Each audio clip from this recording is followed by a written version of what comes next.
अस्सलाम वालेकुम नाजरीन, आप देख रहे हैं K92 न्यूज़ और मैं हूं रुबीना नाज। चलते हैं इलाकाई खबरों की तरफ। Karachi report. Abdul Qadir Shah chairman Humayun Mohammad Khan Maripur town ने 10 मुहर्रम अल हराम के दिन पूरे शहर की जानिब से आने वाले ताजियों और उनके हमरा अज़ादारानी हुसैन मुंतज़मीन के लिए नेटी जेटी के पुल पर टाउन की जानिब से लगाए जाने वाले मरकज़ी इख्तितामी कैंप पर उनका भरपूर इस्तकबाल ठंडे मशरूबात, ठंडे पानी की बोतलें और जूस से किया। इस मौका पर उनके हमरा टाउन म्यूनसिपल कमिश्नर जावेद कमर, कौंसल मेम्बरान, टाउन के अफसरान अमला, पुलिस और रेंजर्स के अफसरान जवानों और डिप्टी कमिश्नर केमाड़ी और MPA आसिफ खान भी मौजूद थे। ख्याल रहे 10 मुहर्रम उल हराम के दिन पूरे शहर से ताजियों की आमद और अज़ादारानी हुसैन की आमद का सिलसिला शुरू हो जाता है, जिसका इख्तिताम नेटी जेटी के पुल पर होता है, जहां अज़ादारानी हुसैन और उसके मुंतज़मीन अपने ताजियों को ठंडा करते हैं।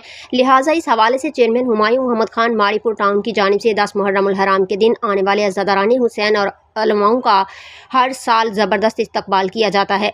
उनके लिए हुमायूं ने 9 मुहर्रम के दिन ही से टाउन की जानिब से नेटी जेटी पर इख्तितामी मरकज़ी कैंप में सहूलियात की फराहमी और दीगर इंतजामात अपने ज़ेर निगरानी करवाए, ताकि आने वाले अज़ादारानी हुसैन को मुकम्मल रिलीफ और सहूलत मिल सके। इस मकसद के लिए उन्होंने एक वसी कैंप ठंडे पानी, मशरूबात की सबील, मेडिकल कैंप जिसमें डॉक्टर और अद्वियात की मौजूदगी, सफाई सुथराई और ज़बरदस्त लाइटों का इंतज़ाम मुकम्मल कराया।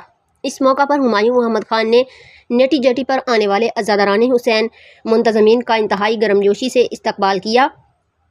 आने वाले अज़ादारानी हुसैन और उलमा मुंतज़मीन हुमायूं खान की जानिब किए जाने वाले मौसर इक़दामात और इंतज़ामात को सराहा और भरपूर खिदमत का शुक्रिया अदा करते हुए कहा, इस तरह के मौसर और मुनज़्ज़म इंतज़ामात हमें पहले कभी भी देखने को नहीं मिले। इस मौका पर चेयरमैन हुमायूं ने वहाँ पर लोगों और मीडिया से गुफ्तगू करते हुए कहा कि यौम आशूरा का दिन हमें कुर्बानी, हौसला, सब्र और इस्तकामत का अजीम पैगाम देता है।